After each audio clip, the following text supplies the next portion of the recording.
আমাদের অনন্য স্টোরি সকল প্রকার পার্ট গল্প দেখতে আমাদের চ্যানেলটি সাবস্ক্রাইব করে পাশে থাকা বেল আইকনটিতে ক্লিক করে অল নোটিফিকেশন অন করে দিন।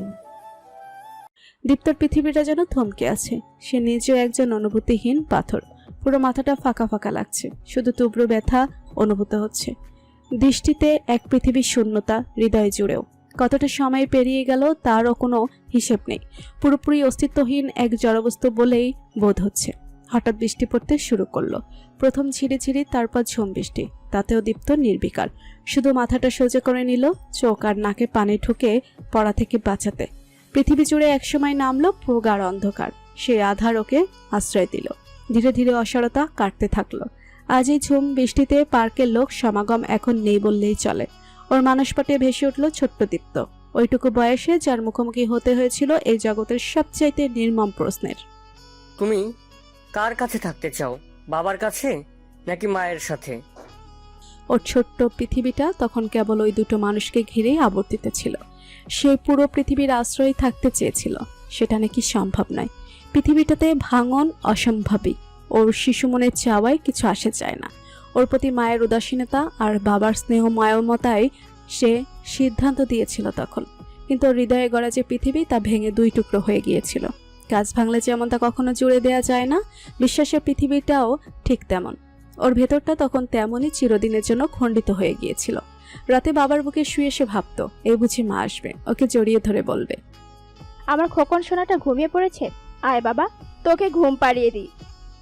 মায়ের গলায় ঘুম পাড়ানি গানের সুরটাও সে শুনতে পেত ওর অবচেতনে, যার কখনোই সম্ভব হয়নি। অর্ধেক পৃথিবী নিয়ে সে ধীরে ধীরে বেড়ে উঠেছে। বাবা তার সমস্তটা দিয়ে সারা জীবন চেষ্টা করে গেছেন, পুরো পৃথিবী হয়ে উঠতেও পেরেছেন। তবুও ভাঙার একটা দাগ কোনোদিন মুছে যায়নি। তার রয়ে গেছে প্রবল প্রকারমে। নতুন করে শোভা জীবনে এগিয়ে গেছেন। তার কোলজোড়ে নতুন সদস্য এসেছে তার পৃথিবী পূর্ণ করতে। সেদিন মায়ের কোথাও দীপ্ত ছিল না। বাবার সাথে সাথে বাবার দীপ্তও তার কাছে ছিল অচ্ছুত। প্রতি বছর দীপ্তর জন্মদিনে তিনি একবার করে কল দিতেন। সে কথা বলেনি আর। একদিন জেনেছে তার মা চট্টগ্রাম চলে গিয়েছেন। তারপর বহুদিন তিনি কোনো রকম যোগাযোগ করেননি। দীপ্তর এসএসসি পরীক্ষার আগে দেখা করতে এসেছিল। সাথে তার 2 সন্তান এনেছিল। ছোটজন ছিল কোলে। দীপ্ত উঠে চলে এসেছিল। দৃশ্যটা সহ্য হয়নি, ঈর্ষায় নয়, অপ্রাপ্তির আঘাতে। ওইভাবে তো মা ওকে কখনো আগলে রাখেননি তার স্নেহ ছায়ায়। তারপর থেকে পারতপক্ষে কোনোদিন মায়ের সাথে সে দেখা করেনি। তবুও কখনো সখনো দেখা হয়ে গেছে। বছর 6 আগে তারা ঢাকায় এসেছেন। শোভার সন্তানরা দেশের বাইরে পড়তে গেছে। তখন থেকে নিজের একাকিত্ব ভুলতে দীপ্তকে বিরক্ত করছে, এটাই ওর মনে হয় সবসময়। ওর লাল হয়ে আসা ক্লান্ত চোখের পাতায় শ্রেষীর মুখটা ভেসে উঠল। মেয়েটাকে ওর খুব করে ধরে রাখতে ইচ্ছে করে, নিজের জীবনে ভালোবাসতে ইচ্ছে করে। ওর জন্য এতটা কেয়ার করাকে ওর ভালো লাগে। কিন্তু ভালোবাসা বলে যদি সত্যিই কিছু না থাকে, যদি ওর প্রতি শ্রেয়সীর মোহভঙ্গ হয় কোনোদিন, তবে তো সেও মায়ের মতো ওকে ফেলে চলে যাবে। সে বড্ড হতভাগা, ভালোবাসা ধরে রাখতে পারে না। যেখানে মা জন্ম দিয়ে ওকে উপেক্ষা করেছেন, সেখানে শ্রেয়সী কেন সারা জীবন ওকে আগলে রাখতে যাবে? এটা তো ঠিক। দীপ্ত বাইরে থেকে যতই চটকদার হোক, ভেতরে ভেতরে সে তো ভাঙাচোরা একজন মানুষ। ওর ভেতরটা যদি শ্রেয়সী কখনো দেখে ফেলে, সেদিন ওর চোখে মুগ্ধতা থাকবে না, মায়া থাকবে না, কেবলই শূন্যতা থেকে যাবে। শূন্যতাই একমাত্র চিরস্থায়ী বস্তু পৃথিবীতে, বাকি সব নশ্বর, ক্ষণস্থায়ী। পরক্ষণেই বাবার মুখটা মনে পড়ল।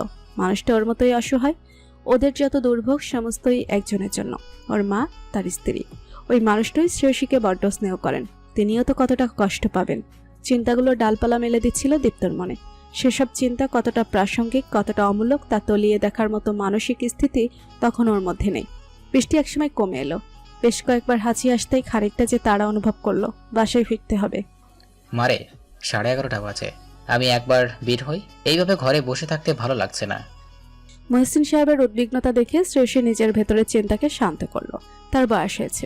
এই ঝড় বৃষ্টির মধ্যে তাকে বাইরে পাঠাতে মন সায় দিচ্ছে না।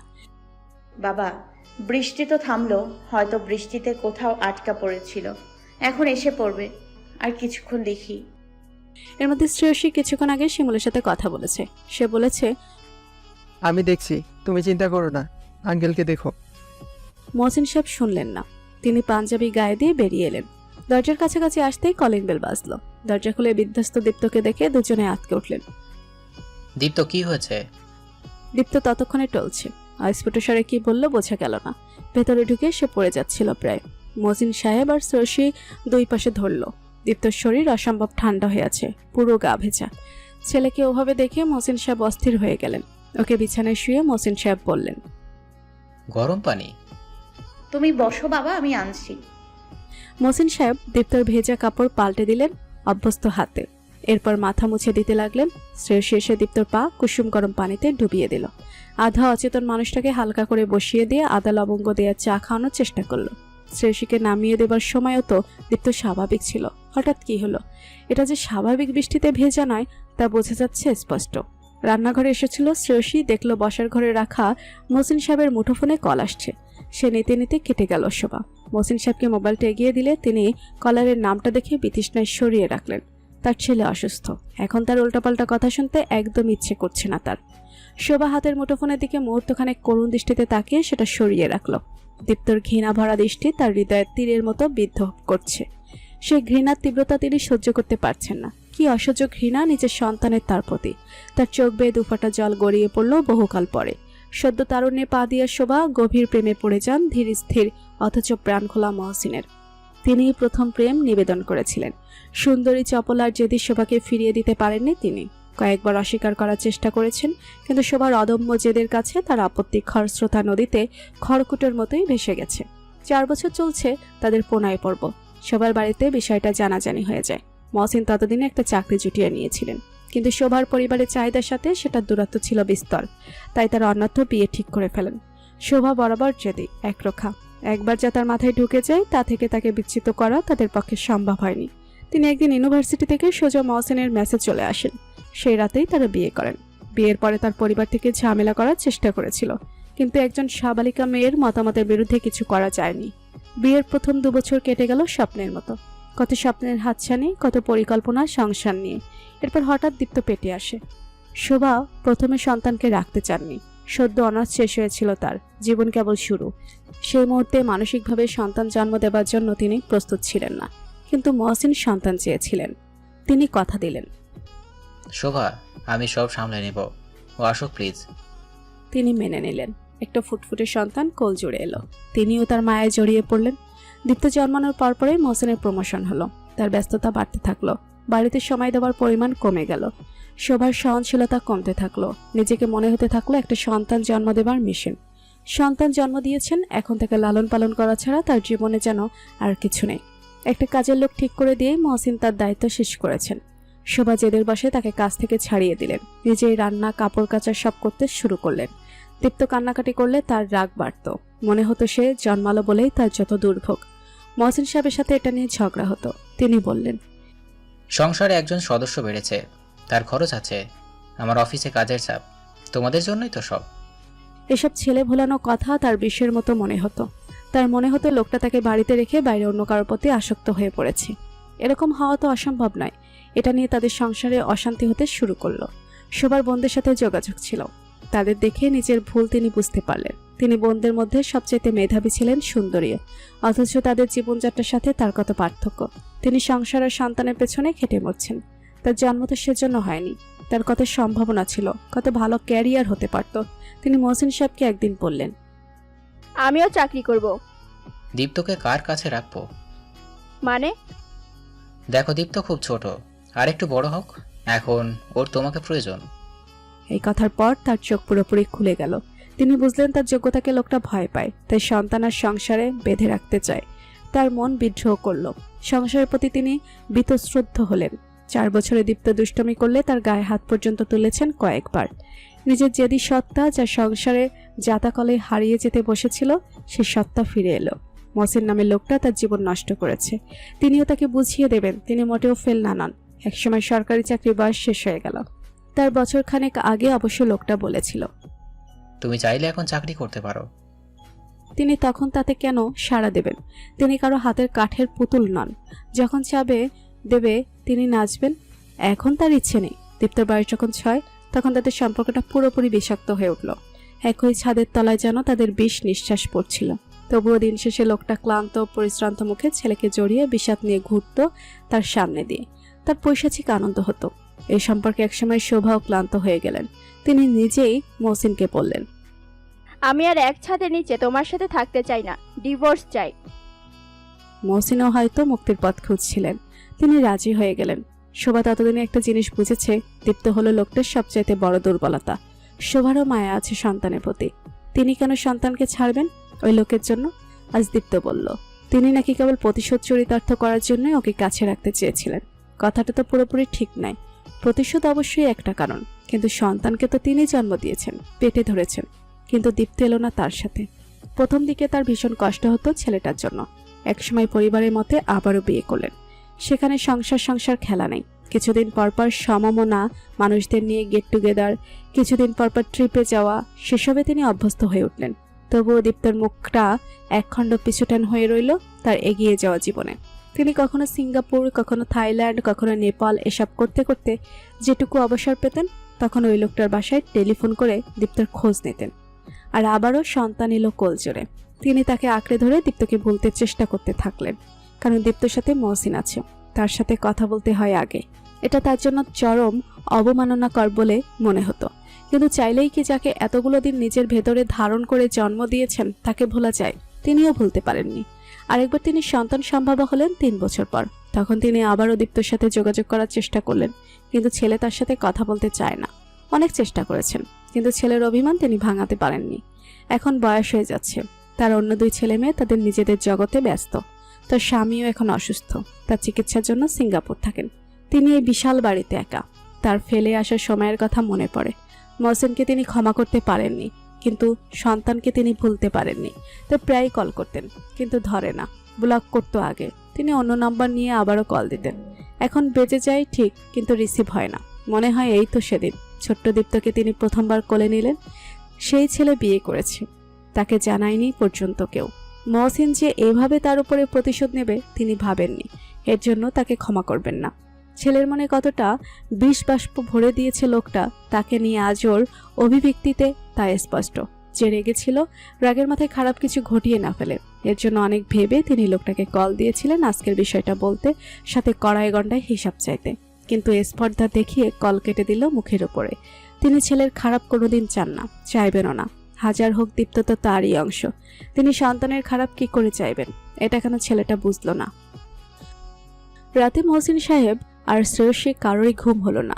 মহসিন সাহেব তাহাজ্জুদ নামাজে বসে রাত কাটিয়ে দিলেন, নিজের আরোগ্যের জন্য দোয়া করলেন।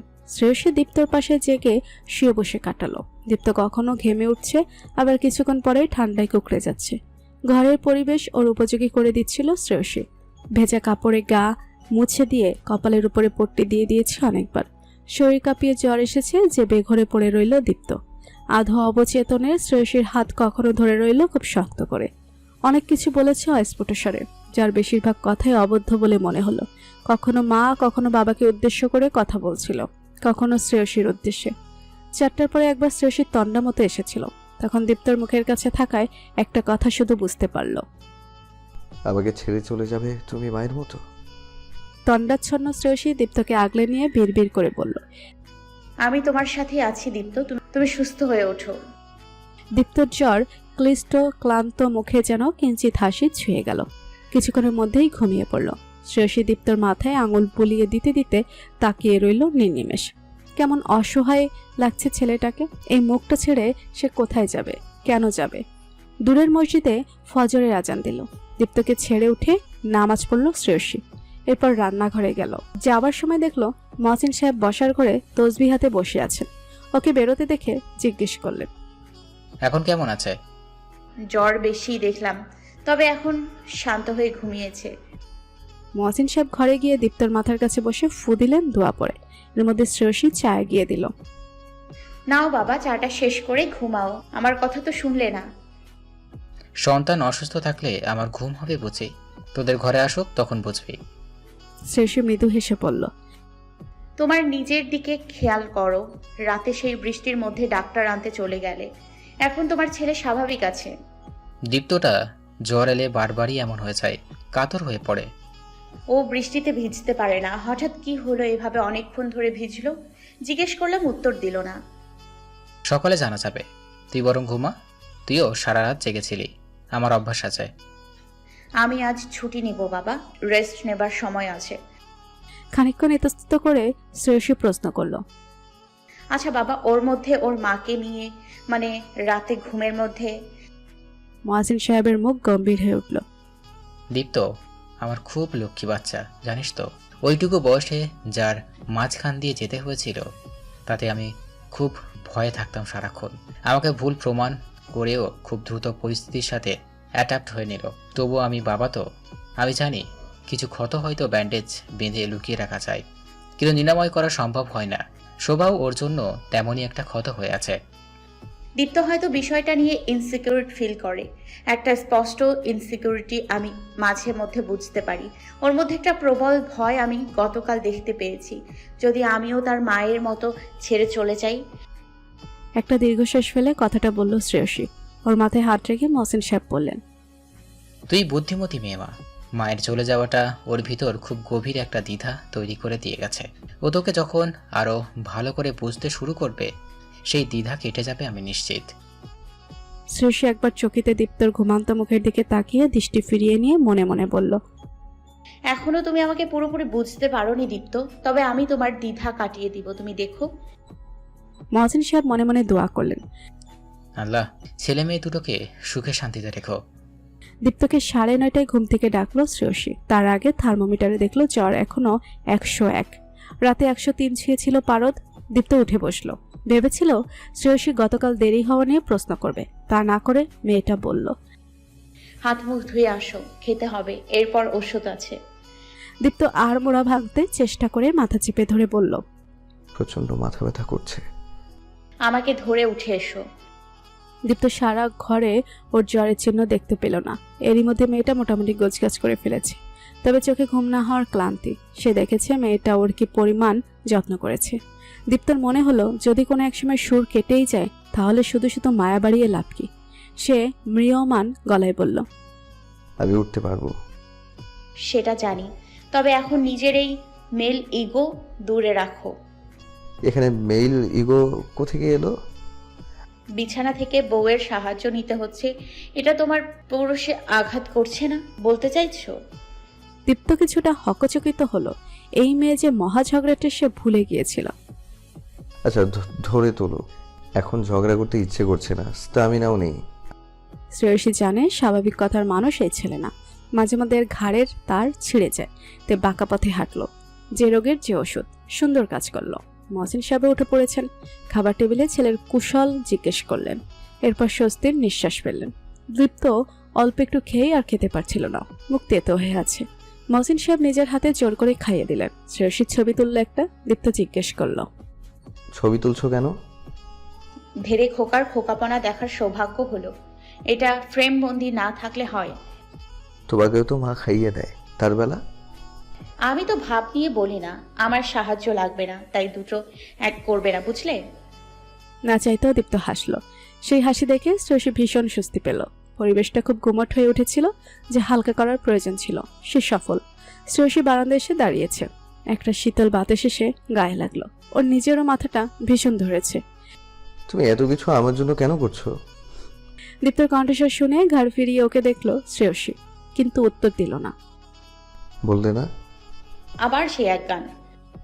বিরক্তি নিয়ে বলল, শান্ত স্বরে বলল, আমাকে কতটা বোঝে দীপ্ত। কম বোঝা ভালো, কষ্ট কম হবে। তোমার এত দ্বিধা কিসের দীপ্ত? দীপ্ত থতমতো খেয়ে গেল। কিসের দ্বিধা? সেটা তুমি ভালো জানো, আমি জানতে চাইছি উত্তরটা। শ্রেয়সীর দৃঢ়তায় দীপ্ত খেয়েই হারিয়ে ফেলল। আমি একটা প্রশ্ন করেছিলাম। শ্রেয়সী গোলাপ গাছের সদ্য ফোটা ফুলে হাত বুলিয়ে দীর্ঘশ্বাস গোপন করল সন্তর্পণে। আমি কিন্তু তোমাকে পড়তে পারছি দীপ্ত, তুমিও চেষ্টা করো। যখন আমাকে বুঝতে পারবে সর্বান্তকরণে, তখন আর এই প্রশ্ন মাথায় আসবে না। কথাটা বলে শ্রেয়সী ভেতরে এসে শুয়ে পড়ল। এবার সত্যি একটু ঘুম দরকার। মাথা ব্যথায় ফেটে যাচ্ছে রীতিমতো। দীপ্ত তাকিয়ে আছে শ্রেয়সী ক্ষণকাল আগে ঠিক যেখানে দাঁড়িয়েছিল সেখানে, কিন্তু ওর মন ঘুরে বেড়াচ্ছে অন্য কোথাও, নিজের মনেরই অলিগলি চোরাগলিতে। আতিপাতি খুঁজে ফিরছে নিজেকেই। গত দুদিনে দীপ্ত অনেকটা চুপচাপ হয়ে গেছে। ওর আচরণ যেন কিছুটা অন্যরকম। শ্রেয়সী গতকাল তেমন একটা আমলে নেয়নি, ভেবেছে শারীরিক অসুস্থতার জন্য, কিন্তু আজ মনে হচ্ছে ওটাই শুধু কারণ নাই। আজ মনে হচ্ছে ওকে কিছুটা এড়িয়ে চলতে যেন চাইছে। হঠাৎ কি এমন হলো শ্রেয়সী ভেবে পায় না। এই গতকালের কথাই ধরা যাক, দীপ্ত শুয়েছিল, শ্রেয়সী আধবেলা অফিস করে এসেছে। সে ঘরে ঢুকতেই দীপ্ত বলল, এভাবে অফিস করলে তোমার চাকরিটা যাবে। শ্রেয়সী হেসে বলেছিল। সময় নেই, তোমারটা তো থাকছে। দীপ্ত হাসেনি, বরং বলেছে, পরে আমার ঘাড়ে দোষ চাপাবে, লোকে বলবে আমার জন্য তোমার চাকরি গেছে। এসব করো না, ভালো লাগে না আমার। শ্রেয়সী হতভম্ব হয়ে কিছুক্ষণ বুঝতে চেষ্টা করলো হয়েছেটা কি। কিছুটা সময় নিয়ে শ্রেয়সী বলল, দীপ্ত, বিষয়টা তো লোকের বলার মতো নয়, এটা আমাদের দুজনের বিষয়, লোকে কেন কথা বলবে? দীপ্ত উত্তর দেয়নি, কোনোই দিয়ে চোখ ঢেকে গুজ হয়ে গেছে। বিষয়টা শ্রেয়সীর ভালো লাগেনি, কিন্তু তখনকার মতো এড়িয়ে গেল, কারণ সেটা কিছু বলার মতো সময় নয়। আজ দীপ্তর জ্বর পুরোপুরি নেমে গেছে, কিন্তু প্রচণ্ড ঠান্ডা লাগিয়েছিল, এটা সারতে সময় লাগবে। আজ দুজনেই অফিসে এসেছে। দীপ্ত শ্রেয়সীকে নামিয়ে চলে যাচ্ছিল। শ্রেয়সী বলল, ঔষধ নিয়েছি, দুপুরে খাবার শেষ করে ঔষধ খেতে ভুলবে না। ঠিক আছে, মনে থাকবে। বলেই চলে গেছে। অন্য সময় হলে দীপ্ত বলতো, তুমি মনে করিয়ে দিও, নিজের খেয়াল রেখো। আজ কিছুই বলেনি, নীরস ছিল ছেলেটা। শ্রেয়সী অফিসে নিজের ডেস্কে বসেছিল। টুকরো টুকরো ছবিগুলো ভেসে উঠছিল ওর মানসপটে। দীপ্ত কি কোনো কিছু নিয়ে বিপর্যস্ত? অফিসে কোনো সমস্যা? ওর কোনো কলিগের সাথে শ্রেয়সীর সেভাবে আলাপ নেই। দীপ্তকেই সরাসরি জিজ্ঞেস করতে হবে। মহসিন সাহেবের সাথে তো বেশ স্বাভাবিক আচরণ করলো, সমস্যাটা হয়তো শ্রেয়সীর সম্পর্কিত। পরক্ষণে আবার মনে হলো হয়তো বাবাকে চিন্তায় ফেলতে চায়নি বলেই সেখানে স্বাভাবিকতা বজায় রাখতে হয়েছে। শ্রেয়সী কল দিল, দুবার রিসিভ হলো না। এর মধ্যে মহসিন সাহেব একবার কল দিলেন। কিরে মা, খেয়েছিস? না বাবা, খাবো। বাবা, দীপ্তর সাথে কথা হয়েছে তোমার? হ্যাঁ, এইমাত্র কল দিয়েছিল। তোর সাথে কথা হয়নি? ও ঠিক আছে বাবা, তুমি ঔষধ মিস করো না জানো। উত্তর না দিয়ে প্রসঙ্গ পরিবর্তন করে কল কেটে দিল শ্রেয়সী। মায়ের সাথে কিছুক্ষণ কথা হলো। তিনি বললেন, তোর প্রিয় চিংড়ি করেছি আজ। কাল তোর মামা ঢাকায় যাবে, আমি পাঠিয়ে দেব। ছেলেটার জ্বর, ওর জন্য অল্প কিছু ঝাল ঝাল রান্না করে পাঠাচ্ছি, জ্বরের সময় খেতে ভালো লাগবে। কি অবস্থা ওর? এখন বেটার মা, ও খুশি হবে। ছেলেটা এমন ভাবে মা ডাকে, একেবারে আপন মনে হয়, মায়া লাগে। মায়ের জন্য ভেতরে ভেতরে কষ্ট পায়। হুম। অন্য মানুষকে বলল শ্রেয়সী। কি হুম হুম করিস? না কিছু না, আসলে ও খুব সহজে মিশতে পারে। এই বৃহস্পতিবার আয় না, অনেকদিন দেখি না। মা, এই উইকে না যায়, নেক্সট উইক রবিবার বন্ধ আছে একটা, তখন যাব। এখন এক্সট্রা ছুটি নেওয়া যাবে না। তুমি আর বাবা এসে ঘুরে যাও না। তোর বাপের সময় আছে? খালি হাতেই ব্যস্ত লোকটা, তুই বলে দেখিস না হয়। শ্রেয়সী ঠিক করলো অনেকদিন বাড়ি যাওয়া হয় না, মাঝে একটা সপ্তাহ। তারপর বাবার দীপ্তকে নিয়ে বাড়ি গেলে ভালোই হবে। নতুন পরিবেশে দীপ্তের মুডও কিছুটা ভালো হতে পারে। শ্রেয়সী ওর ভ্যানিটি ব্যাগটা খুললো পানির বোতল বের করার জন্য। সেটা বের করতে একটা ছোট্ট চিরকুট বেরিয়ে এলো। স্লিপিং বিউটি, তোমার ঘুমানোর ভঙ্গিটা আমার ভীষণ ভালো লাগে। চোখ সরাতে ইচ্ছে করে না, মন শান্ত হয়ে আসে। এই দৃশ্যটা দেখার জন্য আমি রোজ রোজ তোমার আগে ঘুম থেকে উঠতে চাই। আমার আগে তোমার সকালের ঘুম যেন না ভাঙে, এই কামনা। শ্রেয়সীর মুখে একটা হাসি ফুটলো, মুখ দিয়ে অস্ফুটস্বরে বেরিয়ে এলো। পাগল। পাগলটিটা লিখেছিল বিয়ের পরে। ওর যখন শ্রেয়সীদের বাড়িতে গিয়েছিল, রেগে ম্যাগে রিলেশনশিপ স্ট্যাটাস পরিবর্তন করলো তারপরের দিন। এটা লিখে ওর একটা বইয়ের নিচে চাপা দিয়ে রেখেছিল। Far from the madding crowd বইটা পড়ছিল শ্রেয়সী। টেবিলে রাখা ছিল বুকমার্ক দিয়ে। সকালে বইটা উল্টাতেই এই চিরকুটটাকেই পেয়েছিল। পড়ার পরে হেসে ফেলেছি। সে নিজেই পাল্টে উত্তর লিখেছিল। এই যে সব সুযোগ তুমি একাই চাও, তা তো হবে না। আমারও তো দৃশ্যটা দেখতে ইচ্ছে করতে পারে নাকি? মাঝে মধ্যে নিয়ম ভেঙে বেশি করে ঘুমোতে পারো না? সে এটা রেখেছিল দীপ্তর ওয়ালেটে। পাগলটির উত্তর আরেকটা চিরকুটেই দিয়েছিল, সেটাও আছে শ্রেয়সীর কাছে। ব্যাগ থেকে সেটাও বের করলো।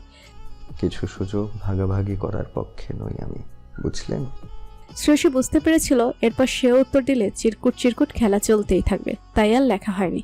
ওইটুকু চিরকুটে আমার গভীর সৌন্দর্য মিশে থাকে। অথচ দেখো, আজ বাবাকে কল করেছে একটু আগে। তার মানে সে কল করেছিল, সে সম্পর্কে দীপ্ত অবগত, কিন্তু কল তো করলো না। সে আরেকবার কল করলো, এবার রিসিভ হলো, কিন্তু ওপাশ থেকে কোনো কথা বলল না। খেয়েছো? হ্যাঁ ঔষধ খেয়েছি, তুমি? খাইনি এখনো। ও রাখি, তুমি খাও। বলে কোনো কিছু না বলে কেটে দিল কলটা। শ্রেয়সীর অভিমান হলো, এমন দায়সারা আচরণ কেন করছে দীপ্ত? আজ বাসায় খোলাখুলি প্রশ্ন সে করবে, উত্তরও জানবে। মা বলতেন সংসারে অনেক সময় ভুল বোঝাবুঝি এড়ানো যায় যদি সরাসরি কথা বলা যায়।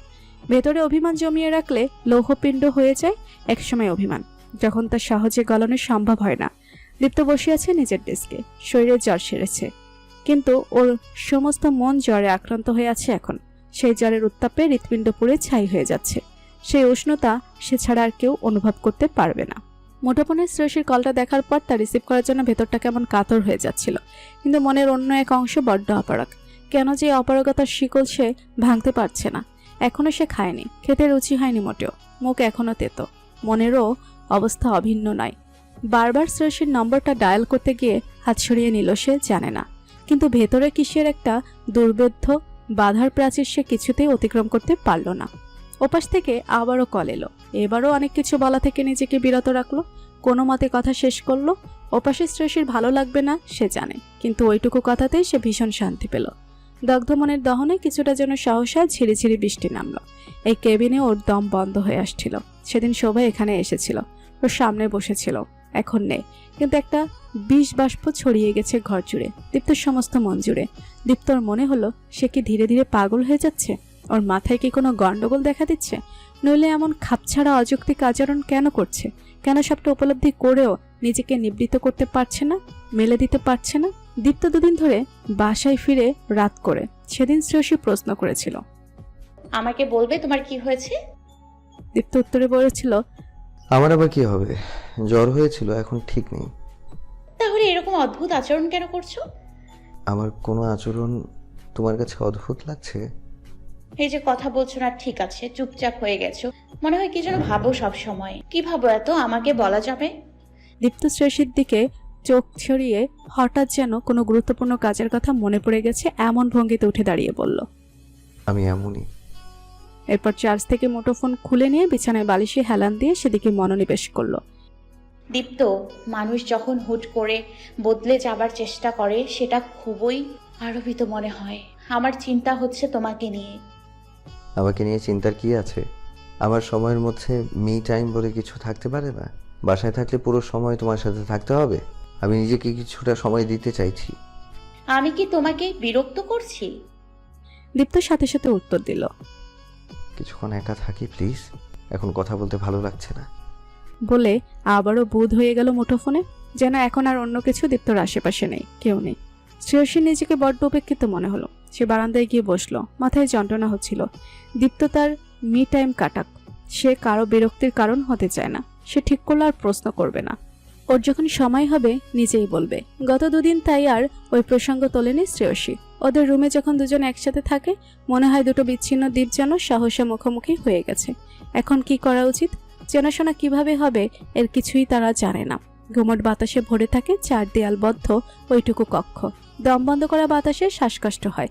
1 মাস থেকে ময়নার মা আসে সকালে, ঘর মোছা, রান্না জোগাড় যন্ত্র, কাপড় ধোয়া এসব করে দেয়। সে শ্রেয়সীকে বলল, ভাবি, ময়নার বাপের চাকরি গেছে গা, একটা যদি ব্যবস্থা করতেন। ময়নার বাপ কি করতো?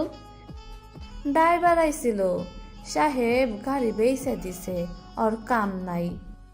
সে মহসিন সাহেবকে বলতেই তিনি বললেন, আমাদেরও তো একজন ড্রাইভার প্রয়োজন, তাহলে সবারই সুবিধা হতো। ওর হাজবেন্ডকে আসতে বলে দে মা, আমি কথা বলে দেখি। ঠিক আছে বাবা, ভালোই হবে। শ্রেয়সী চলে যাচ্ছিল, তিনি ডেকে বললেন, মারে, দীপ্তর সাথে তোর কোনো ঝামেলা মানে একটু। তিনি ইতস্তত করলেন, কথা পুরোটা শেষ করতে পারলেন না। তার মনে হলো তিনি স্টোরি টাইপ শ্বশুরের মতো আচরণ করছেন বোধহয়। তার তো দীপ্তকে প্রশ্ন করা উচিত। দীপ্ত যদি কোনো সমস্যা হয় তার জন্য মেয়েটাকে তিনি কিছু বলতে পারেন না বলে মনে হলো। আবার তাদের ভেতরের বিষয়ে এভাবে তার নাক গলানো উচিত নয়। চিন্তায় চোখের মাথায় প্রশ্ন করে আফসোস হচ্ছিল তার। শ্রেয়সী হেসে এগিয়ে এসে তার পাশে বসে পড়ল। বাবা, এত হেজিটেট করার মতো কিছু বলনি তুমি। আসলে অশোকের পর থেকে ও কেমন যেন গুটিয়ে আছে। কি হয়েছে জিজ্ঞেস করলে এড়িয়ে যাচ্ছে, উত্তর দিচ্ছে না। আমি খুব টেনশনে আছি বিষয়টা নিয়ে। ওর প্রবলেমটা কি তুমি জানো? মহসিন সাহেব দুদিন থেকে বিষয়টা খেয়াল করেছেন, তিনিও টেনশনে আছেন বলেই আজ জিজ্ঞেস করে ফেললেন। আমি জানি না, তবে ওর মাকে নিয়ে ওর একটা ট্রমার মতো হয়েছিল ওই সময়। ওকে ওই ডিপ্রেশন থেকে বের করে আনতে আমার কাঠখড় পোড়াতে হয়েছিল। সেখান থেকে বিয়ে, সংসারের প্রতি বা ভালোবাসার প্রতি একটা বিরল বিবৃতা ওর তৈরি হয়েছিল। বিয়ের প্রতি বিতৃষ্ণা? এটা শ্রেয়সীর অজানা ছিল। আর মনে হচ্ছিল যার এতটা বিতৃষ্ণা থাকবে সে ওকে বিয়ে করতে কেন রাজি হলো। মহসিন সাহেব যেন ওকে পড়তে পারলেন। বিয়ের চেষ্টা করতাম, ও নিজেই দেখা করতে যেত, এরপর বিয়ে ভেঙে দিত। তোকে দেখতে গেলে তুই ওকে রিজেক্ট করলি, এরপর আবার তোদের দেখা হলো, ওর তোকে পছন্দ হলো বুঝতে পারি, এরপর বিয়েটা হলো। দীপ্তকে শ্রেয়সী জিজ্ঞেস করতে ইচ্ছে করলো, আমাকে কেন তোমার পছন্দ হয়েছিল? কিন্তু সে এখনো বাসায় আসেনি। সে রিজেক্ট করেছিল বলেই ওর প্রতি আকৃষ্ট হয়েছিল দীপ্ত। কি জানি, সবার কথা মনে পড়ল ওর। সেদিন কেমন আচরণ করেছে ছেলেটা সেটা মনে পড়ল। এখনকার ঘটনার সাথে সেটা ওর সুযোগসূত্র আছে বলেই মনে হলো। কিন্তু শ্রেয়সীর এখানে ভুলটা কোথায়? ওর সাথেই আচরণের মানে কি? রুমে আসতে দেখলো শান্তা কল করেছিল অনেকবার। সে কল ব্যাক করলো। কেমন আছো আপু? ভালো, তুই? ভালো। তোমরা বাসায় আসো না কেন এখন? আরে আসবো, শিমুল হুট করে ব্যস্ত হয়ে গেছে তাই।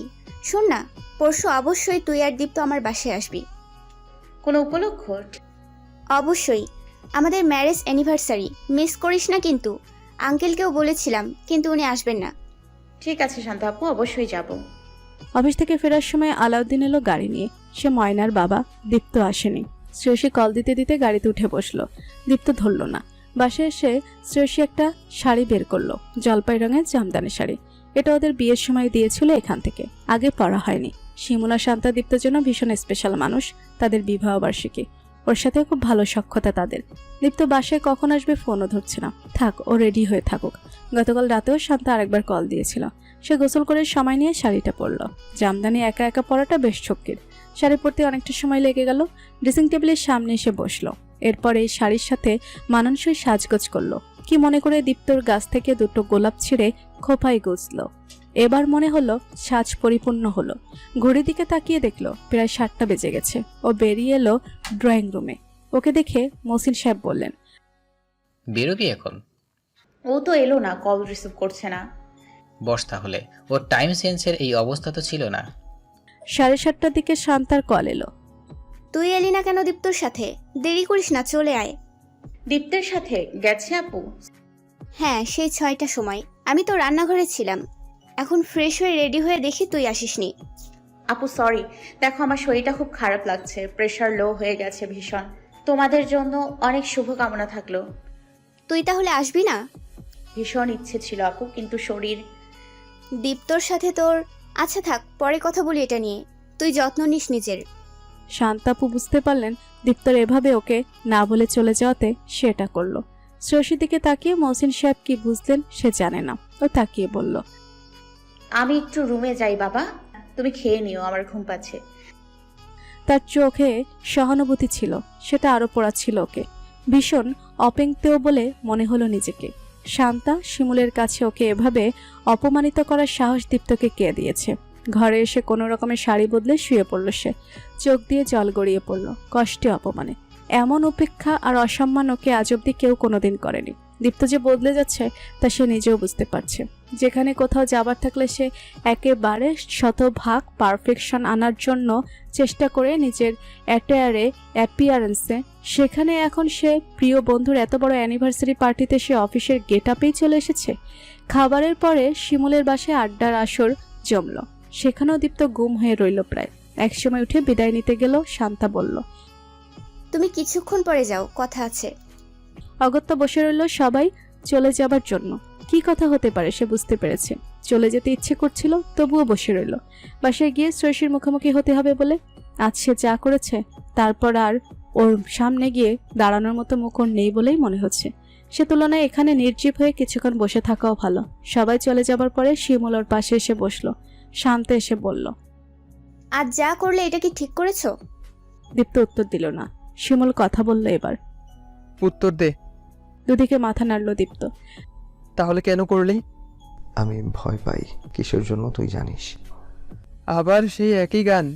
সব ঠিকঠাক ছিল, তোরাও একটা সুন্দর দাম্পত্য জীবন কাটাচ্ছিলি। তাহলে হঠাৎ এতদিনে এসে এসব যুক্তিহীন কার্যকলাপ করে তুই কী প্রমাণ করতে চাইছিস? তোর ডিভোর্সটা হয়ে গেল, বাবার বিষয়টা, আর সেদিন উনি আমার অফিসে এসেছিল, কে? দীপ্তর মুখের অভিব্যক্তি দেখে শিমুল বলল, তোর মা? হুম। এসবের সাথে শ্রেয়সীর সম্পর্কটা কি? শান্ত একরাশ বিরক্তি নিয়ে কথাটা বলল। ওর কোনো সম্পর্ক নেই, সম্পর্ক আমার সাথে। আমি ভয় পাই। আমি ইদানিং শ্রেয়সীর সান্নিধ্যে অনেক বেশি অভ্যস্ত হয়ে পড়ছিলাম। ও পাশে থাকলে সব ভালো লাগতো। আমার ভয় হয় ও যদি কোনোদিন আমাকে ছেড়ে চলে যায়, আমার পৃথিবী থমকে যাবে একটা জায়গায়, তাই দূরে থাকছি। দীপ্তর গলা মৃদু কেঁপে গেল কথাগুলো বলতে। ওর কোন আচরণে তোর মনে হয়েছে যে ও তোকে ছেড়ে চলে যাবে? না, কিন্তু বাস্তবতা তো এটাই, তাই না? Totally bullshit Dipto. আল্লাহর ওয়াস্তে এসব ফালতু ভাবনা বাদ দে। Over thinking is very harmful for any relationship. Wake up man. Dipto জানে সেটা, কিন্তু বেরোতে পারছে না। শান্ত উত্তেজিত গলায় বলল, তোমার মা যা করেছে সেই ভাবনা থেকে সব মেয়েদের জাজ করবে তুমি? এই চাইল্ডিস তোমাকে আমার কখনো মনে হয়নি। সরি টু সে, এরকম আচরণ করতে থাকলে শ্রেয়সী তোমার সাথে থাকবে না। সেজন্য ওকে দোষ দিতে পারবে না, একমাত্র তুমি দায়ী থাকবে তার জন্য। তোমার মাকে তুমি দায়ী করো, অথচ তুমি ওকে একই পথে হাঁটছো না। যাকে সবচাইতে ঘৃণা করো তার ফুটস্টেপ কি সুন্দর করে ফলো করছো। বাহ, মায়ের যোগ্য ছেলে তুমি। দীপ্ত হাঁটুর উপরে দুটো কোণয় রেখে হাতের তালুতে মুখ গুজে দিল। এই কথাগুলোর ভেতরে সুনামি তুলছে। কথাগুলো ওর হৃদয়ের মর্মমূলে এমন আঘাত এনেছে যে ভেতরটা এফোর ওফোর হয়ে যাচ্ছে। শান্তা, একটু শান্ত হও প্লিজ। আমি বুঝিয়ে বলছি ওকে। আমি শান্ত হতে পারছি না শিমুল। শ্রেয়সী আমাকে বড় বোনের মতো ভালোবাসে। ওর সাথে আমি লজ্জায় কথা বলতে পারছিলাম না। আমি পালিয়ে বাঁচার জন্য ফোন কেটে দিয়েছি। আজ এটা করেছে, কাল আরো বড় কিছু করবে। ও কেন অযথা কোনো কিছু কারণ ছাড়াই ভুক্তভোগী হবে? নাকি মেয়ে বলে যেমন খুশি তার সাথে তেমন করা যায়? শিমুল দীপ্তর পিঠে হাত রেখে বলল, আজ খোলাখুলি কথা বল আমাদের সাথে দীপ্ত। তোর ভয়টা কিসের? আমি ওকে ভালোবাসি, তুই বিশ্বাস কর। কিন্তু যখন বিয়েটা হয়, তুই জানিস আমি তখন। ওকে থামিয়ে দিয়ে শান্তা প্রশ্ন করল, কি হয়েছিল? শিমুল ইশারায় বোঝালো যে পরে খুলে বলবে। এই বিষয়টা সে স্ত্রীর সাথে শেয়ার করেনি। দীপ্ত, তুই তো ওকে ভালোবাসিস, শ্রেয়সীও তাই। অল্প সময়ে তোরা একে অপরের মনের কাছাকাছি চলে গিয়েছিস। নিজের বোকামোর জন্য এত চমৎকার আন্ডারস্ট্যান্ডিংটা নষ্ট করিস না ভাই। তোদের মধ্যে খুবই ন্যাচারাল প্রসেসে একটা দারুণ বন্ডিং ক্রিয়েট হয়েছে। তোদের এক্সট্রা কোনো এফোর্ট দিতেও হয়নি। অনেকে অনেক কাঠখড় পুড়িয়েও এটা পায় না, কিন্তু যা গেছে তা গেছে। চাইলেও সেই সময়ে গিয়ে সেটা তুই মুছে ফেলতে পারবি না। ভবিষ্যতও আমাদের হাতে নেই, তাই বর্তমানে ফোকাস কর ভাই। বর্তমান সুন্দর হলে সামনের জীবন আপনা আপনি স্মুথ হয়ে যাবে। তোমার ফ্রেন্ড সহজে পেয়ে গেছে বলে মর্ম বুঝতে পারছে না সম্পর্কের। মাঝখান থেকে শান্তা ফোড়ন কাটলো। শান্তা, আমি নিজে মানুষটা ভীষণ ভাঙাচোরা। ভেতর থেকে গুছিয়ে উঠতে সময় প্রয়োজন। তুমি এভাবে বলো না প্লিজ, আমি রিকোয়েস্ট করছি। ওকে, আমি আর কিছু বলছি না। তবে এটুকু বলছি, সম্পর্কের পরিচর্যা করতে হয়। চারা গাছকে যেমন খুব যত্ন নিলে একদিন মহিরু হয়ে ওঠে, সম্পর্কও তেমনই শেকড় গজায়। মায়ার শেকড়ে আষ্টে পৃষ্ঠে এমনভাবে বেঁধে ফেলে যে নড়াচড়া করার সাধ্য থাকে না। আর বিনা পরিচর্যার বীজ অঙ্কুরিত হয় না। তুমি কোন প্রসেসে এগোবে সেটা সম্পূর্ণ তোমার ওপর। তোমাদের দুজনের শুভাকাঙ্ক্ষী হিসেবে কথাগুলো বললাম, ভেবে দেখো। উঠে দাঁড়াতে দীপ্তর মনে হচ্ছিল মাথাটা প্রচণ্ড ঘোরাচ্ছে। স্বাভাবিক স্থিতিতে নেই আর। চারপাশের পৃথিবীটা অন্ধকার মনে হচ্ছিল। শিমুল ওকে ধরে বলল, শরীর খারাপ লাগছে? হুম। আমি দিয়ে আসবো? না, আলাউদ্দিন এসেছে গাড়ি নিয়ে। শিমুল ওকে গাড়ি পর্যন্ত দিয়ে গেল, যাবার আগে বলল, সাবধানে যান। আর এবার ঠান্ডা মাথায় ভাবিস আমাদের কথাগুলো। অনেক বেশি যেহেতু ভালোবেসে ফেলেছিস, তাহলে ধরে রাখ ওকে শক্ত করে তোর কাছে, যেতে দিস না। দীপ্ত শিমুলকে জড়িয়ে ধরল শক্ত করে। বাসায় ফিরতে রাত 12টা পেরিয়ে গেছে। বাবা ঘুমের ওষুধ খান বলে তিনি ঘুমিয়ে পড়েছেন। একবার রুমে ঢুকে বাবাকে ফিরছিল, দেখলো বাবার চশমার নিচে একটা সাদা কাগজ। বাবা আগে ওকে এভাবে চিরকুট লিখে ঘুমাতেন, তাই সে চিরকুটটা তুলে নিল। তোর সাথে সকালে কথা আছে। শুক্রবার তোর অফিস নেই, তবুও বলে রাখলাম যাতে পালিয়ে না যাস সকাল সকাল। ইদানিং তোর পালানোর স্বভাব হয়েছে। দীপ্ত এই পরিস্থিতিতেও খানিকটা হাসলো। এরপর নিজের ঘরে এলো। শ্রেয়সী ঘুমিয়ে পড়েছে। ওর গালে জল শুকিয়ে গেছে, কিন্তু চিহ্ন রেখে গেছে। সেজেছিল মেয়েটা। ফ্রেশ হতে বাথরুমে ঢুকে দেখলো শ্রেয়সীর শাড়ি ভিজে পড়ে আছে নিচে। দীপ্ত ভেতরে ভেতরে যেন মরে গেল অপরাধবোধের তীব্র দহনে। শাড়িটা ভালো করে পানি দিয়ে পরিষ্কার করে পানি ঝরাতে দিল। একটা সিগারেট ধরাতে ইচ্ছে করছিল, কিন্তু ধরালো না। ভেতরে এসে নিজের ফোনটা হাতে নিয়ে বারান্দায় চলে এলো। হোয়াটসঅ্যাপে শ্রেয়সীর মেসেজের নোটিফিকেশন দেখে ক্লিক করলো তাড়াহুড়ো করে। দেখলো একটা সেলফি আর দুটো মেসেজ। শাড়ি পরা ভীষণ মিষ্টি একটা ছবি। ছবির দিকে একদৃষ্টে কিছুক্ষণ তাকিয়ে রইল, এরপর নিচের লেখা পড়ল। আমাকে কেমন লাগছে, ঠিকঠাক তো? দীপ্ত স্বগতোক্তি করল। তোমার পাশে আমি বড্ড বেমান শ্রেয়সী। এরপর লেখা, আমি রেডি হয়ে অপেক্ষা করছি, তাড়াতাড়ি এসো। দীপ্ত প্রায় ছুটে রুমে এলো, এরপর শ্রেয়সীর পাশে শুয়ে ওকে শক্ত করে জড়িয়ে ধরল। ঘুমের মধ্যে আচমকে এমন হয় শ্রেয়সীর ঘুম ভেঙে গেল। প্রায় আর্তচিৎকার বেরিয়ে যাচ্ছিল, কিন্তু সামলে নিল দ্রুত। এভাবে ঘুমের মধ্যে কেউ এমন করে? ফুফানার আওয়াজ আসছে। ফুফানার ক্ষীণ শব্দের সাথে দীপ্তর বুকপিট ওঠানামা করছে। শ্রেয়সী হতভম্ব গলায় বলল, দীপ্ত কখন এলে? কি হয়েছে? এমন করছো কেন? প্লিজ আজ কোনো প্রশ্ন করো না। গত একদিন এক ফোঁটাও ঘুম হয়নি শ্রেয়সী। আজ একটু ঘুমাতে চাই, মাথায় যন্ত্রণা হচ্ছে ভীষণ। আমাকে একটু ঘুম পাড়িয়ে দেবে প্লিজ? আমি একটু শান্তিতে ঘুমাতে চাই, কিন্তু পারছি না। শ্রেয়সী আজকের ঘটনা কখনো ভুলতে পারবে না, তবে এটা নিয়ে কথা বলার সময় এখন নয়, তা বেশ বুঝতে পারছে। রাগ, জেদ, ক্ষোভ প্রকাশের যথোপযুক্ত সময় আর ঠান্ডা এবং সুস্থ মস্তিষ্কের প্রয়োজন। দুজনের একজনও এখন সেই অবস্থায় নেই। সকালে ধীরে সুস্থে কথা বলা যাবে, তবে এখন ওকে পীড়া দিচ্ছে দীপ্তর এভাবে ভেঙে পড়াটা। শ্রেয়সী ভেবেছিল ওকে বুঝতে পারছে, কিন্তু না, ভুল ধারণা। মানুষের মন হচ্ছে পৃথিবীর সবচেয়ে জটিল গোলকধাতা। তাকে কি এত সহজে ধরে ফেলা যায়? একে বুঝতে আরো খানিকটা সময় লাগবে। তার জন্য ওকে দীপ্তর সমস্তটা জানতে হবে। সকালে বরাবর দীপ্তেরই আগে ঘুম ভাঙে। শ্রেয়সী সকালবেলার পাখি নয়, তবে আজ সে আগে উঠেছে বলাটা ভুল হবে। আসলে গোটা রাতটুকু সে নির্ঘুম কাটিয়েছে। দীপ্ত ওকে প্রবল স্রোতে হারিয়ে যাবার মুহূর্তে লোকে যেমন খড়কুটো আঁকড়ে ধরে, তেমন করে আঁকড়ে ধরে শিশুর মতো ঘুমিয়েছে। দীপ্তকে এত গভীর ঘুমাতে সে আগে দেখেনি। বিয়ের পর থেকে রাত জেগে কোনোদিন সিরিজ মুভি দেখেছে, কোনোদিন প্রিয় দলের খেলা, আবার কোনোদিন কেটেছে গল্প করে ভালোবেসে। ঘুমাতে ঘুমাতে দুটো পার হয়ে যেত প্রায়। তবুও প্রায় ভোরেই ঘুম থেকে উঠে পড়ে দীপ্ত। এত অল্প ঘুমায় ছেলেটা। শ্রেয়সীর মাথায় চিন্তার ঝড় চলছে। দীপ্তর হুট করে এই এড়িয়ে চলার প্রবল চেষ্টা, আবার আচমকা এভাবে আঁকড়ে ধরার আকুতি, সবকিছু কেমন যেন এলোমেলো লাগছে শ্রেয়সীর। আজকে সকালটা সুন্দর। দীপ্ত বালিশে মাথা গুজে ঘুমোচ্ছে বলে মুখটা দেখা যাচ্ছে না। শ্রেয়সী উঠে বারান্দায় চলে এলো। সকালের ফুরফুরে বাতাসে মন খানিকটা হালকা হয়ে এলো। ঘুমহীন রাতের ক্লান্তিতে সতেজ স্পর্শ বুলিয়ে গেলে যেন নির্মল প্রভাতী বাতাস। দীপ্তর গাছগুলোতে পানি দিল। এখানে কিছু গাছ শ্রেয়সীও লাগিয়েছে। তুমি আজ আমার আগে উঠে পড়েছো, আমাকে ডাকলে না যে? হেসে বলল দীপ্ত, হাসি জুড়ে অদ্ভুত সারল্য। শ্রেয়সীর কথাও যেন কাটা বিধিয়ে দিয়ে দিল গতকালের অপেক্ষাটুকু। আমার ডাকার প্রয়োজন আছে? তুমি নিজের কাজ, নিজের জীবন নিজেই সামলে নিতে জানো। দীপ্তর হাসি মুহূর্তে নিভে গেল। পুরোপুরি বারান্দা এসে শ্রেয়সীর পাশে দাঁড়িয়ে সকালের শান্ত সূর্যের দিকে তাকিয়ে বলল, ওই যে সূর্যটা দেখছো, সকালের এই সময়টায় কি শান্ত স্নিগ্ধ। কিছুক্ষণ পর থেকে উত্তাপ ছড়াতে শুরু করবে। দুপুরবেলায় সমস্ত তেজ ঠেলে দেয় পৃথিবীর বুকে। আবার আরও কিছু সময় পর থেকে তেজ কমতে কমতে গোথলির মতো চমৎকার একটা মুহূর্ত আমাদের দেয়, যেখানে পৃথিবীর সমস্ত মায়া মিশে থাকে। তার কিছুক্ষণ পরই আবার ঘাপটি মারিয়ে মেঘের আড়ালে একটা সূর্যের একই দিনের রূপ কত রকমের দেখেছো? সূর্যের রূপ বিভাজন শুনতে ইচ্ছে করছে না দীপ্ত, ভালো লাগছে না। আমি চা বানাই। বাবার কোরআন পড়া হয়ে গেল বোধ হয়। আমি চা বসিয়ে এসেছি, 5 মিনিট পরে গেলেও হবে। শ্রেয়সী ঠিক করেছে আজ সে নিজে থেকে কোনো প্রশ্ন করবে না দীপ্তকে।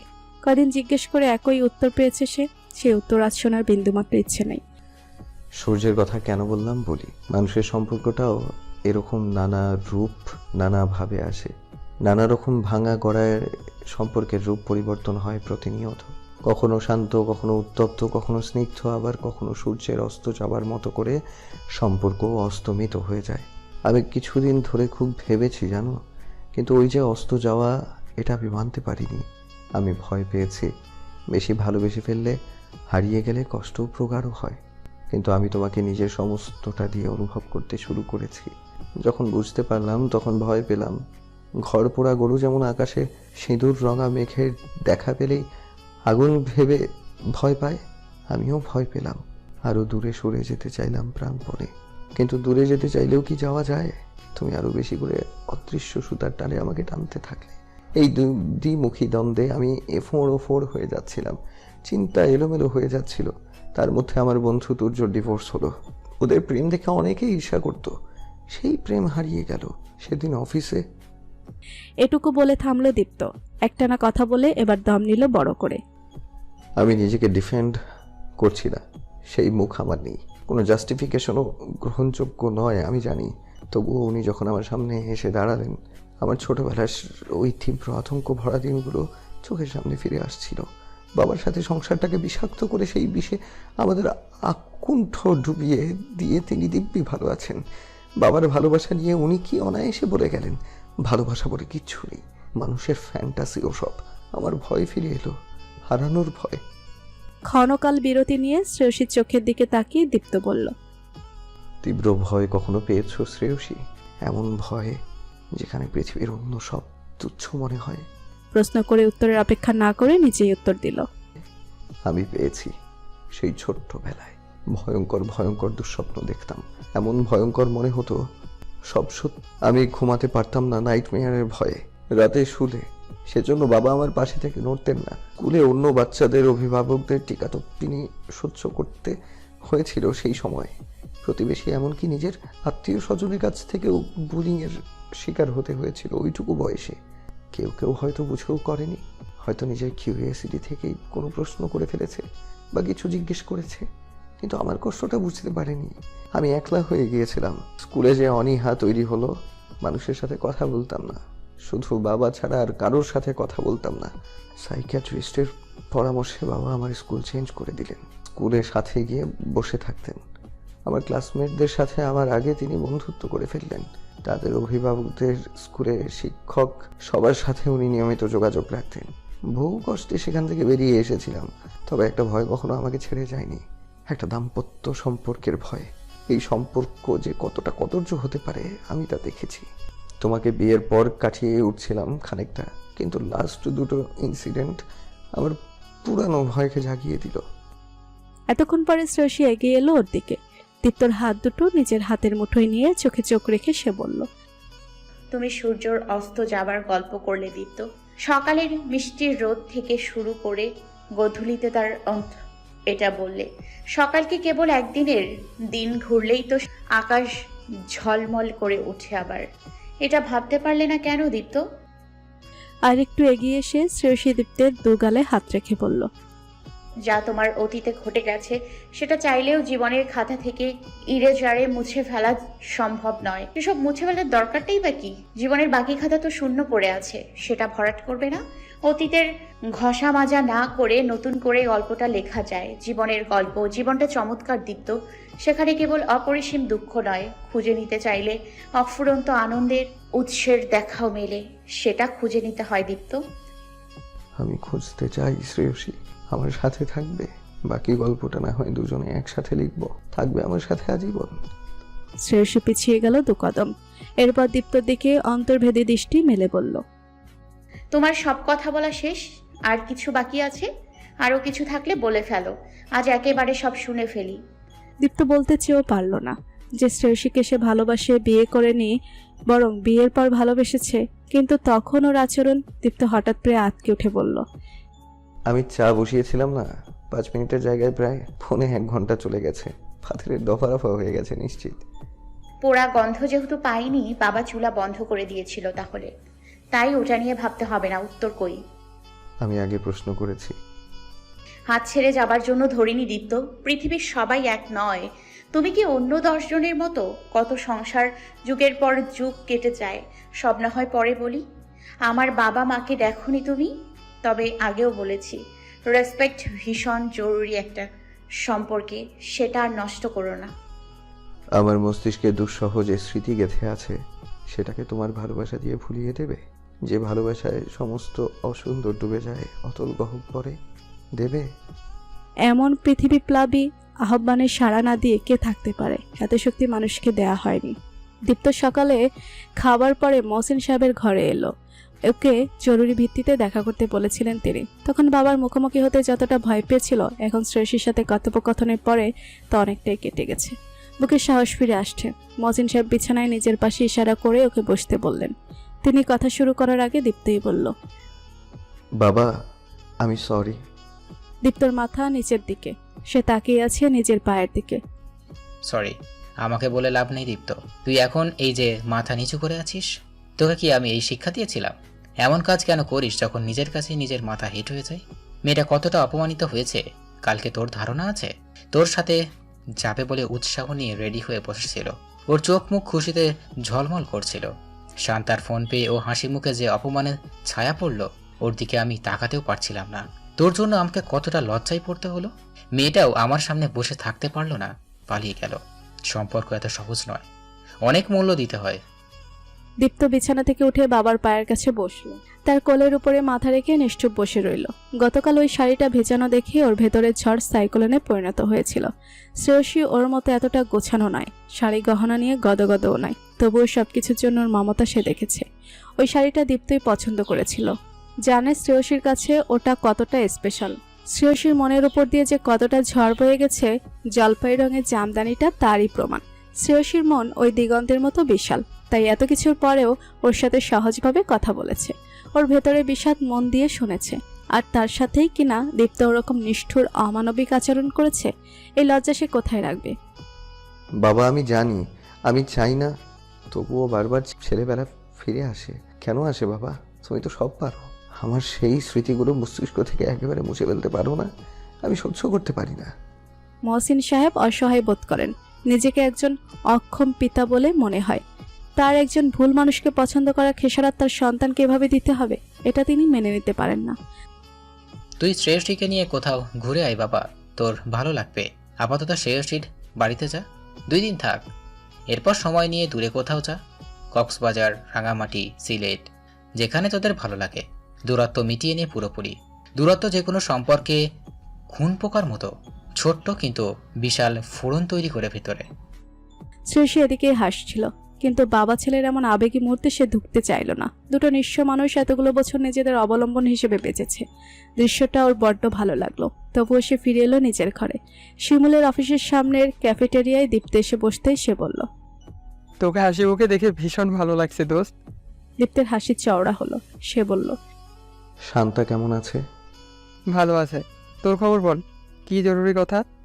শ্রেয়সীকে যখন প্রথম দেখেছিলাম তখন ওকে খুব না খুচু ঝগড়াটে মেয়ে মনে হয়েছিল। আমি প্রতিশোধ নিতে চাইছিলাম বলে ওর সাথে সব কথা গড়ে তুলতে চাইছিলাম। এটা পুরনো কথা, এখন তুই ওকে ভালোবাসিস, এটাই তো সব থেকে বড় কথা, তাই না?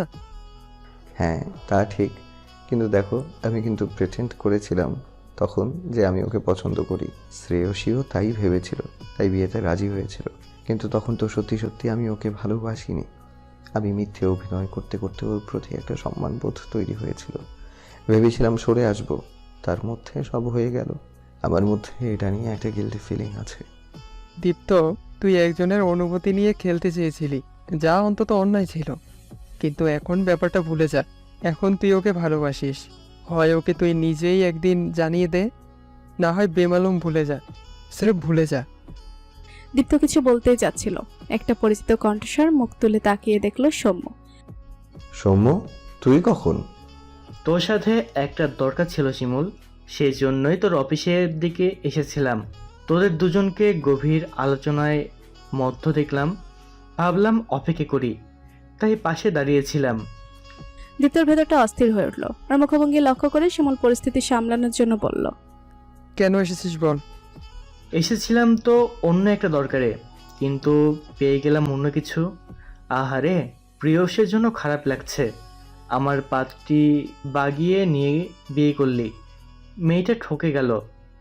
দীপ্ত উঠে দাঁড়িয়েছে, হাত মুঠো করে নিজেকে শান্ত রাখতে, কিন্তু পারছে না। দাঁতে দাঁত চেপে বলল, সৌম্য, একটা বাজে কথাও বলবি না তুই। বাজে কথা?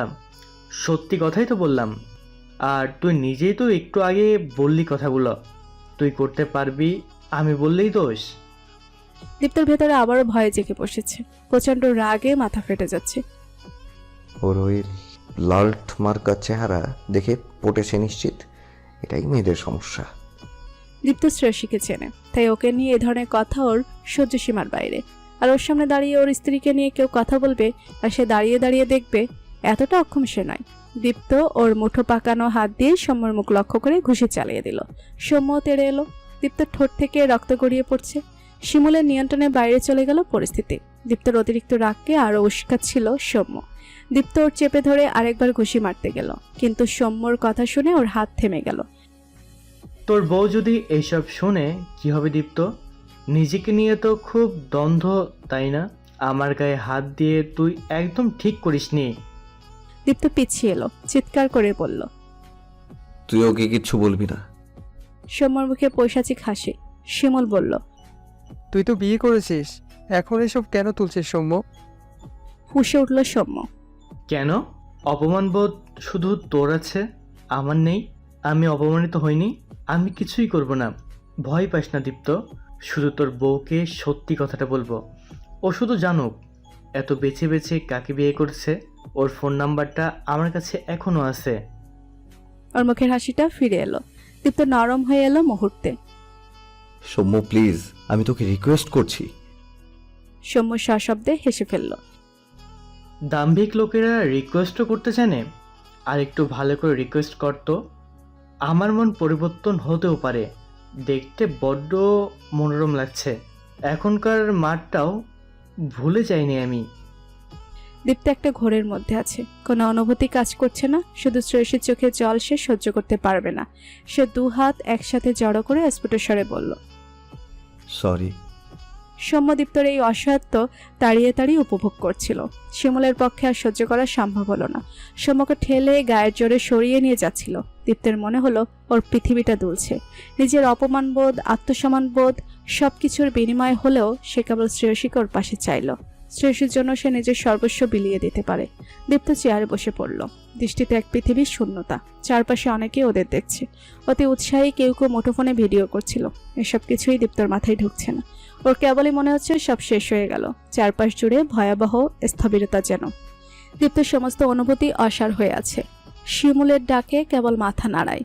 এরপর চোখ তুলে একবার তাকালো। চোখ দুটো টকটকে লাল হয়ে আছে, ঠোঁটের কাছটা ফুলে আছে, সেখানে রক্ত। দীপ্তর মনে হচ্ছে ওর সমস্ত পৃথিবী রঙহীন, ধূসর, বিবর্ণ হয়ে গেছে একটা মুহূর্তে। গলার কাছটায় কি যেন এক অসহনীয় কষ্ট দলা পাকিয়েছে। পাঁজর বেয়ে উঠে আসতে চাইছে নীলরঙা যন্ত্রণার অসহ্য দীর্ঘশ্বাস, কিন্তু পুরোপুরি বেরোতে পারছে না। তাই চাপ পড়ছে হৃৎপিণ্ডে। বুকের বাপাসটায় অবর্ণনীয় ব্যথা।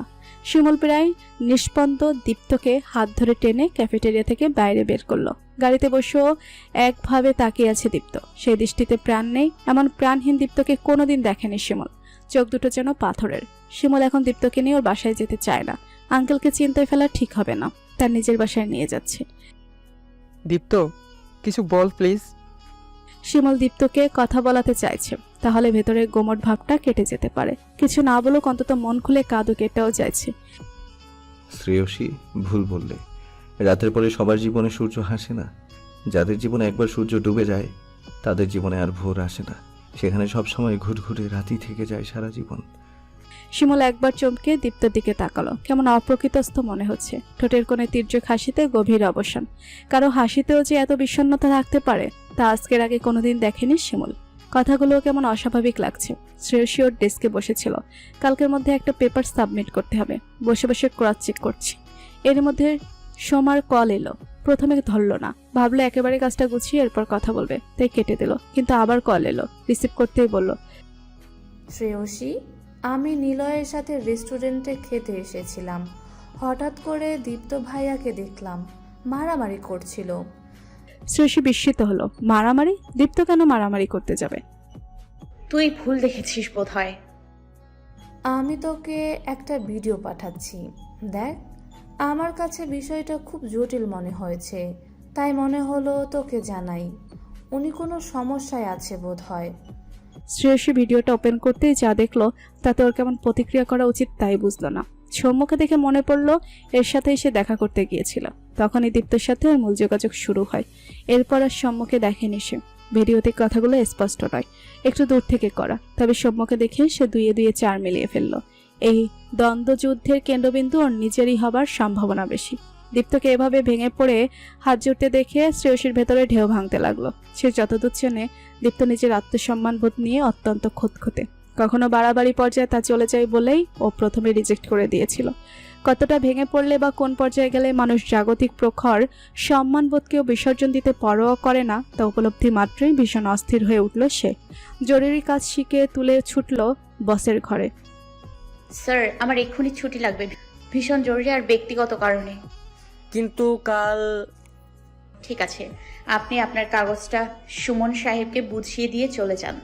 আপনি কাজের প্রতি সিনসিয়ার, তাই জানি অপ্রয়োজনীয় আপনি ছুটি নেবেন না। শ্রেয়সী 5 মিনিটে কাজটা বুঝিয়ে দিয়ে বেরিয়ে এলো। দীপ্তকে কল দেবার কথা ভেবে সে চিন্তা বাদ দিল। সাথে শিমুলকে দেখেছে সে ভিডিওতে, তাই শিমুলের নম্বর ডায়াল করলো। ভাইয়া, ভাইয়া দীপ্ত আপনার সাথে আছে এখনো? এখনো মানে? তুমি? আমি সব জানি শিমুল ভাইয়া, কোথায় আপনারা? আমার বাসার দিকে যাচ্ছি। আমি আসছি, ওকে একলা ছাড়বেন না প্লিজ। জ্যাম পেরিয়ে আসতে প্রায় 40 মিনিট লেগে গেল শ্রেয়সীর। শান্তা দরজা খুলে দিল। সে ওর জন্য অপেক্ষা করছিল। ওর হাতে আইস কিউব তুলে দিয়ে বলল, ডান দিকের ঘরে যা।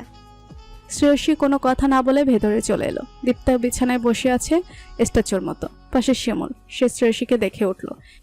আজ সুযোগটা কাজে লাগাস দীপ্ত। ফিসফিসিয়ে বলে বেরিয়ে গেল। শ্রেয়সী দরজা লক করে দিল।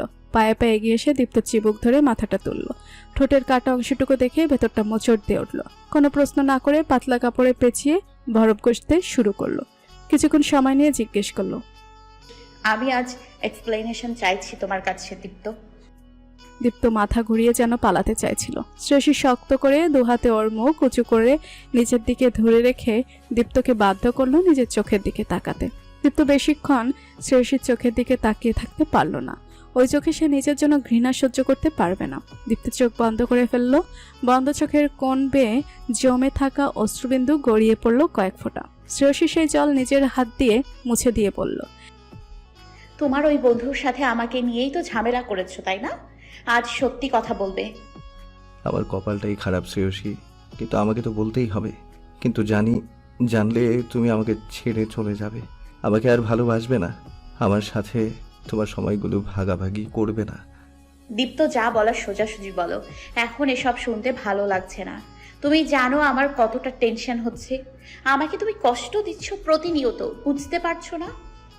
দীপ্তর মধ্যে ধীরে ধীরে স্বাভাবিকতা ফিরে আসছে খানিকটা।